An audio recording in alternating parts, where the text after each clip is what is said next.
Did you know your mind is constantly eating? No, I'm not talking about food. I'm talking about information. Every single day, from the moment you wake up to the moment you go to sleep, your mind is consuming. It's feasting on news headlines, social media posts, the opinions of friends, family, and strangers, and an endless stream of noise from the world around you. This is the mental diet you probably never consciously chose. Think about it like this. If you ate junk food all day, every day, how would your body feel? Sluggish, unhealthy, maybe even sick. It's the same with our minds. When we constantly feed our minds a diet of negativity, outrage, fear, and endless distraction, it starts to affect our mental and emotional health. We feel more anxious, more stressed, and less in control of our own thoughts. What you consume mentally directly shapes how you think. And how you think, well, that shapes your entire life. It dictates your mood, your decisions, your relationships, and your perception of the world. If your mental diet is full of drama and conflict, you'll start to see drama and conflict everywhere. If it's full of criticism and comparison, you'll feel inadequate and insecure. The information we let into our heads becomes the building blocks of our reality. This isn't just some philosophical idea. It's backed by psychology. Our brains have something called the reticular activating system, or RAS. Think of it as a filter. It decides what information gets your attention and what gets ignored. When you constantly focus on negative news, for example, your RAS is trained to look for more negativity. It's like telling your brain, hey, this is important, find more of it. And it will. You start to see the worst in people and situations, because that is what your mind is primed to find. But here's the good news. Just like you can change your physical diet, you can absolutely change your mental diet. It's not about cutting yourself off from the world or living in a bubble of blissful ignorance. It's about being intentional. It's about becoming a conscious consumer of information rather than a passive one. So, how do we start? The first step is a mental audit. Just like you might track your food for a week, try tracking your information intake. Where are you spending your mental energy? How much time do you spend scrolling through social media feeds that leave you feeling empty or envious? How much news are you consuming that just raises your blood pressure without providing any actionable information? Be honest with yourself. Write it down. The results might surprise you. You might discover you're re-spending hours a day consuming content that doesn't align with the person you want to be or the life you want to live. Once you have that awareness, you can start making conscious choices. This is where you become the gatekeeper of your own mind. It's time to go on an information cleanse. Unfollow accounts that consistently make you feel bad about yourself. Mute news alerts that just cause anxiety. Limit your exposure to people who are constantly complaining or gossiping. This might feel uncomfortable at first. You might experience a kind of mental FOMO, a fear of missing out. But push through it. What you're really missing out on is stress, anxiety, and mental clutter. After you've cleared out the junk, it's time to add in the good stuff. What does a healthy mental diet look like? It's filled with things that nourish your mind and soul. This could be reading books that expand your perspective, listening to podcasts that teach you something new, or watching documentaries that inspire you. It could mean spending more time in nature, away from screens. It could be engaging in deep, meaningful conversations with people who uplift you. It's about replacing the noise with signal, replacing mindless consumption with mindful engagement. For example, instead of waking up and immediately grabbing your phone to scroll through a chaotic feed of news and notifications, what if you started your day differently? What if you spent the first 10 minutes reading a few pages of an uplifting book, listening to a calm piece of music, or simply sitting in silence and focusing on your breath? That single change can set a completely different tone for your entire day. You're starting from a place of calm and intention, not reaction and chaos. Think about your social media use. Instead of following thousands of accounts, curate your feed to be a source of inspiration and learning. Follow artists, scientists, authors, and creators who make you feel curious and motivated. Use the mute and unfollow buttons liberally. They are your best tools for creating a positive online environment. Your feed should be a place you go to feel better, not worse. This applies to our real-life interactions too. We all have that friend or family member who seems to thrive on drama. While we can't always cut people out of our lives, we can set boundaries. We can choose not to engage in negative conversations. You can politely change the subject or limit the time you spend with people who consistently drain your energy. Your peace of mind is precious, and it's okay to protect it. Choosing your mental diet is one of the most powerful forms of self-care you can practice. It's a continuous process, not a one-time fix. There will be days when you slip up and binge on mental junk food. That's okay. The goal isn't perfection. It's progress. It's about having the awareness to notice when you veer on off track and gently guiding yourself back to a healthier path. When you start to consciously choose what you feed your mind, you'll notice a profound shift. You'll feel calmer, more focused, and more optimistic.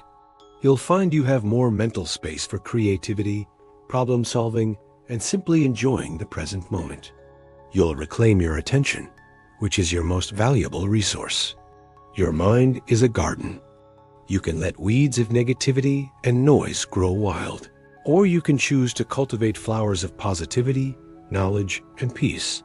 The choice is always yours. So I ask you, what are you feeding your mind today? If you're looking for simple ways to start reducing the mental noise and curating a healthier inner world, I've put together a few helpful resources. I've linked a few of my favorite Amazon deals in the description below, including some books and tools that have personally helped me on this journey. They might be a good starting point for you too. Thank you so much for watching. If this video resonated with you, please give it a thumbs up and consider subscribing for more content on living a more intentional life. I'll see you in the next one. Have you ever felt like you're just not a disciplined person? You set goals, you make plans, but then life happens. A notification pops up, a friend texts, that new season of your favorite show drops, and suddenly your grand plans for the day are just gone. You end the day feeling frustrated, telling yourself, I just don't have enough self-discipline. Well, I'm here to tell you that might not be the real problem. What if I told you that discipline doesn't feel hard because you're lazy or weak-willed, but because your entire environment is practically engineered to work against you? Think about it. We live in a world of constant temptation and instant gratification. Your phone is a slot machine of notifications. Your kitchen is stocked with easy, comforting snacks. Your couch is always calling your name. Everything around us is designed for comfort and distraction. So here's the secret. You don't lack discipline. You lack structure. The most disciplined people in the world aren't superheroes with unbreakable willpower. They are masters of their environment. They don't fight temptation all day. They remove it. They build a structure that makes doing the right thing the easiest option. Let's break this down. Your brain is wired to conserve energy. It loves shortcuts. When you have to make a choice between doing something hard, like working on a project, and something easy, like scrolling through social media, your brain will almost always pull you towards the easy path. This is known as the path of least resistance. Willpower is a finite resource. You can't rely on it to make 100 difficult decisions every single day. You'll burn out.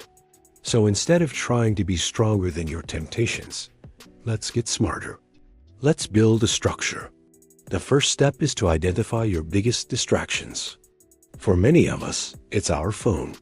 Those little red notification bubbles are dopamine hits designed by tech companies to keep you coming back. So, how do we fix this? You could start by turning off all non-essential notifications.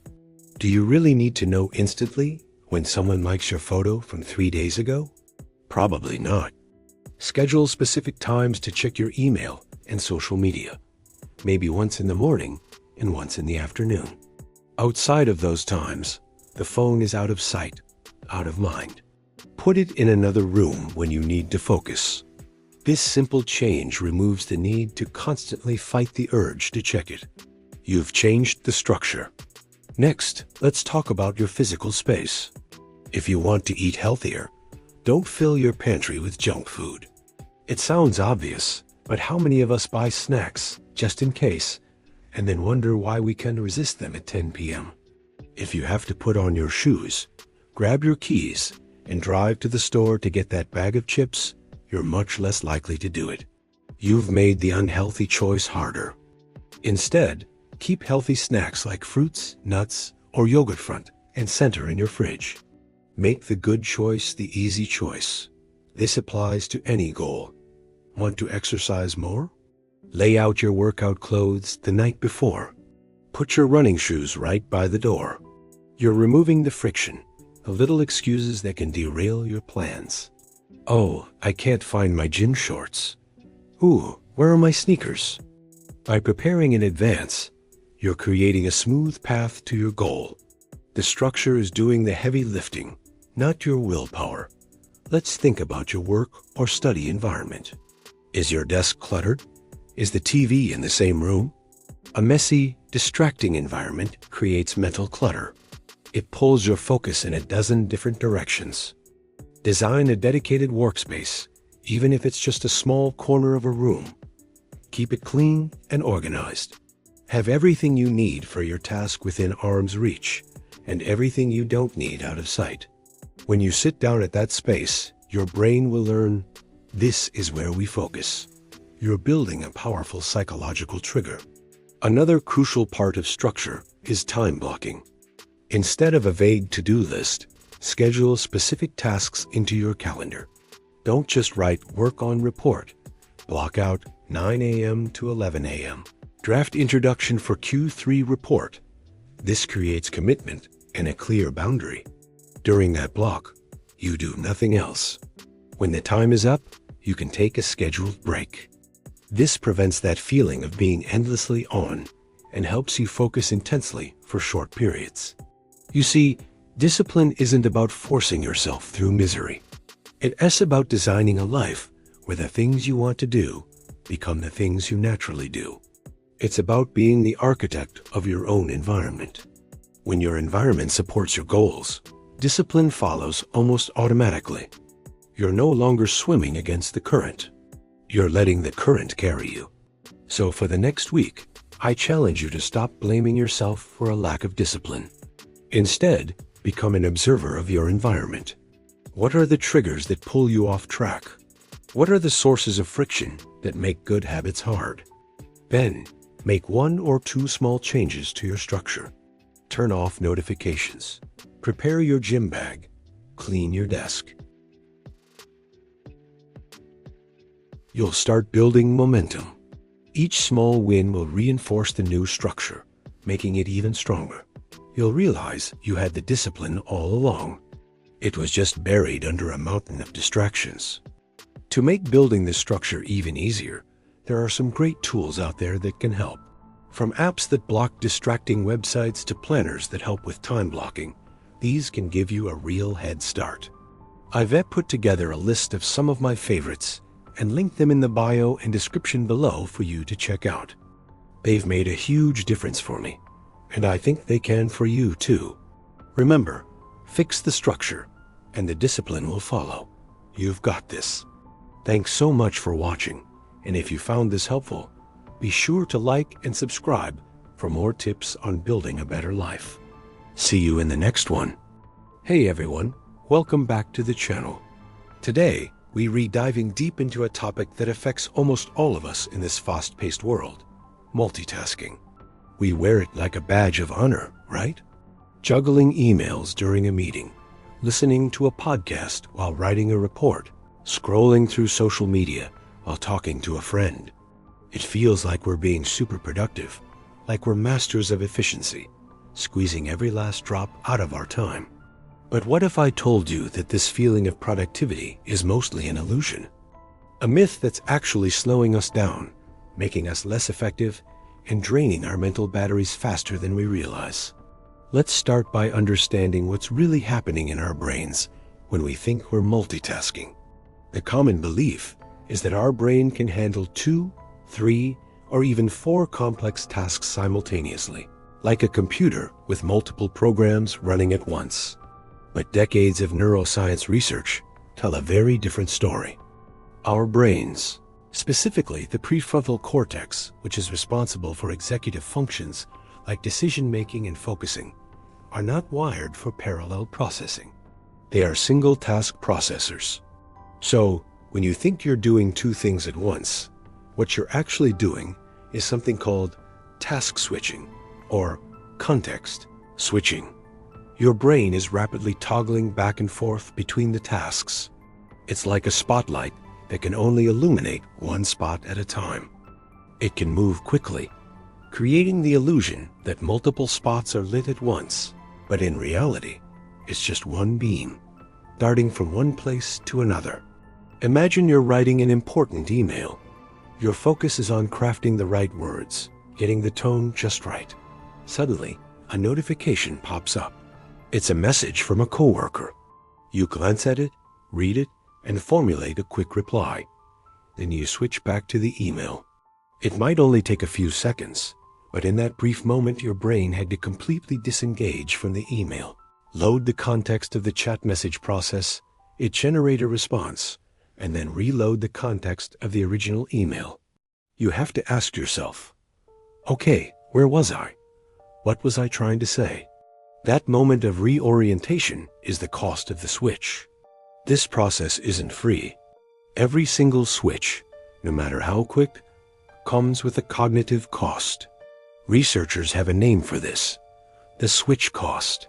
This cost manifests in a few key ways. First, it takes more time. Studies have shown that when people are asked to switch between tasks, their total time to complete both tasks increases significantly compared to completing them one after another. In some cases, productivity can drop by as much as 40%. Think about that. The very thing you were doing to save time is actually making you lose almost half of your productive potential. Second, it increases the likelihood of errors. When your brain is constantly switching gears, it's more prone to making mistakes. You might miss a crucial detail in the email, make a typo in the chat message, or forget a key point you were about to make. Your attention is fractured, and with a fractured attention span, your quality of work inevitably suffers. You're operating at a lower level of cognitive performance. And third, it's mentally exhausting. Each switch depletes a finite pool of mental energy. It's like revving a car's engine over and over. It consumes fuel and causes wear and tear. At the end of a day filled with constant multitasking, you feel drained, foggy, and stressed. This isn't just a feeling, it's a physiological reality. The stress hormone cortisol can increase during periods of intense task switching, contributing to that feeling of being frazzled and overwhelmed. You might find yourself more irritable, less patient, and less creative. So, if multitasking is so bad for us, why do we do it? And more importantly, why does it feel so good? There's a neurological reason for this too. When we complete a tiny task, like answering a quick email or replying to a text, our brain releases a small hit of dopamine, the pleasure and reward chemical. It feels satisfying to check something off the list, no matter how small. Multitasking creates a dopamine feedback loop. You switch to a new task, get a little dopamine hit, switch again, get another hit. It's a cycle that makes you feel busy and accomplished, even if you haven't actually made significant progress on any of your important, deep work tasks. You're essentially getting addicted to the feeling of being busy, rather than the results of being productive. This creates a dangerous illusion. You end the day having done 100 different things, but the big, important project you needed to work on is still sitting there, barely touched. You've been busy, but not effective. This is the core difference we need to grasp. Being busy is not the same as being productive. Busyness is about motion.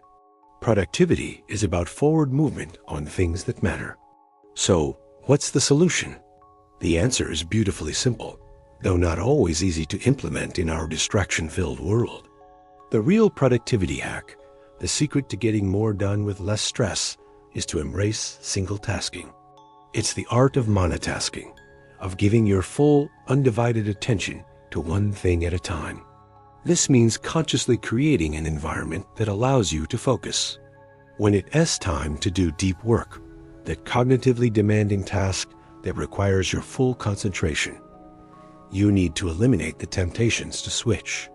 Turn off your phone notifications, or better yet, put your phone in another room.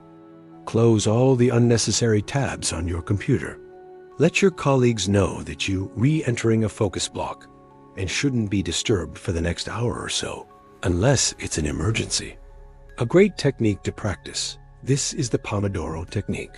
You set a timer for 25 minutes and commit to working on one single task for that entire duration. No interruptions, no switching. When the timer goes off, you take a short 5-minute break. This isn't just about discipline. It's about training your brain. You're teaching your attention muscle to hold its focus for a sustained period. At first, 25 minutes might feel like an eternity. Your mind will wander. You'll feel the urge to check your email or grab your phone. But just like with physical exercise, the more you practice, the stronger your focus becomes. Another powerful strategy is to structure your day around focus blocks. Instead of letting your day be a chaotic stream of random tasks, be intentional. Block out specific times in your calendar for specific activities. For example, 9 to 11 a.m. is for writing the project report. 1 to 2 p.m. is for answering emails. By batching similar tasks together, like handling all your emails at once, instead of responding to them as they arrive, you minimize the cognitive cost of switching. Your brain can stay in email mode or writing mode for a sustained period, leading to much higher efficiency and quality. This doesn't mean you can never do two things at once. There's a difference between complex task switching and combining a cognitive task with a simple, automatic motor task. For instance, listening to a podcast while going for a run or washing dishes while thinking about your day is perfectly fine. These pairings work because one of the tasks is so habitual and ingrained that it requires very little conscious attention, freeing up your cognitive resources for the other activity. The problem arises when you try to pair two or more tasks that both demand significant mental effort. The journey away from multitasking and towards deep focus is a game changer. You'll find that you not only get more done in less time, but the quality of your work will skyrocket. You'll feel less stressed, more in control, and more satisfied at the end of the day because you've made real, tangible progress on your most important goals. You'll move from feeling constantly busy to feeling truly accomplished. It's about working smarter, not harder. It's about respecting the way our brains are designed to operate at their best. To help you get started on this journey to better focus, I've put together a small list of simple focus tools that I personally use and find incredibly helpful. Things like noise-canceling headphones, minimalist writing apps, or physical timers that can really help you create that distraction-free bubble. I've shared some of these simple focus tools on Amazon. They read in the description below if you want to try them. They aren't magic pills, but they can be fantastic aids in building better work habits. So I challenge you this week, try to consciously single task. Pick one important task each day and dedicate a solid, uninterrupted block of time to it. See how it feels. Notice the difference in your output and your mental state. The illusion of multitasking is powerful, but once you see behind the curtain, you'll unlock a new level of productivity and clarity you never thought possible. Thanks so much for watching. If this video resonated with you, please hit that like button and consider subscribing for more content on productivity and brain science. Let me know in the comments what your biggest struggle with multitasking is. I'd love to hear from you. See you in the next one.